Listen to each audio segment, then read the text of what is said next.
everybody, Roxabox90 here with the top 10 EDH Commander card countdown. So today we're going to go through the top 10 Golgari cards in EDH Commander. Golgari, for those who don't know, is the black-green combination in Magic the Gathering, and it refers back to the Black-Green Guild from Ravnica. We're going to have the same criteria we've had before, the first being that the cards themselves are specifically really good in the color combination itself, but also really good in 3 and 5 color decks. And as well, we're going to go from the ones that are most specific to the color and go to the most globally broad used cards. So we'll start at number 10 with Sovereign Queen of Golgari. She's a 4 mana potential commander card, 2/2 elf. Whenever you sack a black creature, you may pay life to make other people sack a creature, and whenever you sack a green creature, you may gain 2 life. So she works with sack engines and in life gain, life loss decks. She's very interesting and unique, the problem being that she's not really widely used outside of a deck built for her or built around the similar abilities, which is not. It's a fairly narrow deck, and so that's why she's number 10.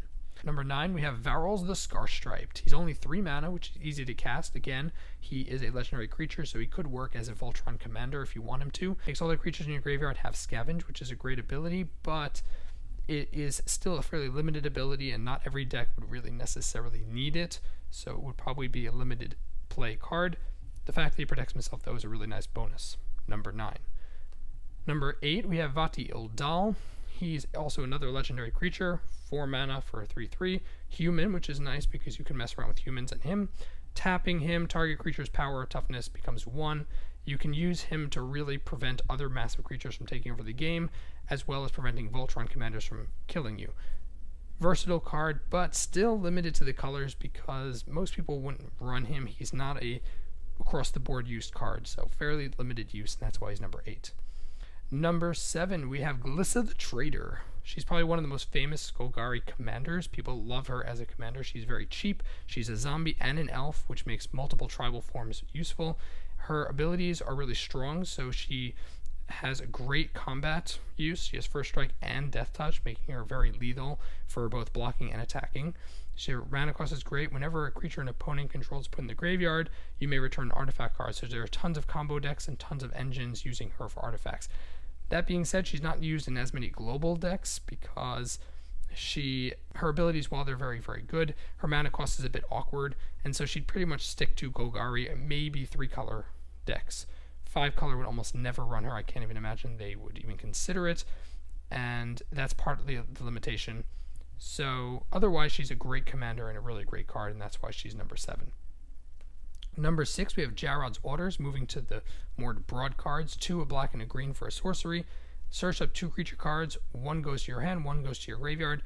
This is really a great card for Reanimator particularly, but it is a decent tutor, especially in these colors. You don't see a lot of great tutors, and tutoring is very, very important in EDH, so it allows Reanimator decks to really mess around and get the stuff they need. Black-green works really well with that. It also allows a lot of reanimation, and same colors are really good.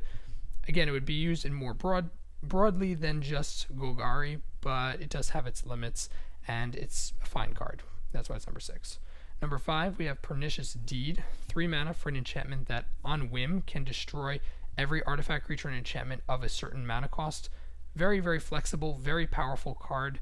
It really allows you to control the tone of the board, and it's very, very cheap to play, which is part of the reason it can be used in a lot of decks. I've seen many, many decks run Pernicious Deed, even decks outside the black-green color combination, and it's a very flexible card. That being said, it's of course very limited to 1 specific mana cost, which means that it doesn't have quite the Wrath impact value, and it itself has to be in play before it can do anything.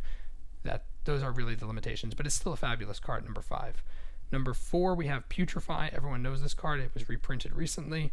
Destroys an artifact or creature for 3, instant speed. This card is splashed into tons of decks. Very, very broadly used, but of course it is a spot removal for specific types, which is why it's number 4. Number 3, we have Vraska the Unseen. She's an awesome planeswalker, and her abilities can be used in just about every deck, which is part of the reason why she is number 3, because she is splashable. She's pretty much there. She's very powerful, she protects herself, and she destroys a non-land permanent, which is very flexible removal. She's a fabulous card, really, really strong, and that's why she's number 3. Number 2, we have Maelstrom Pulse.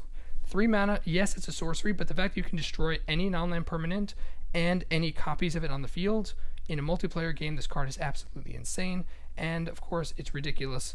It prevents infinite combos. It's able to destroy tokens like crazy, or any copying effects. Very, very strong card. 3 mana. It's splashed into untold number of decks. It fits so many colors. It's a fantastic card. Number 2. Number 1. Deathrite Shaman. Yes, this card is breaking all kinds of insanity across almost every format. And yes, in EDH Commander, it is still fantastic. Not as good as in other formats, obviously. Not many cards can be better than Deathrite Shaman, but he's definitely a very, very flexible, powerful creature. 1 mana for a 1-drop. It's very, very flexible, very splashable. It's an elf.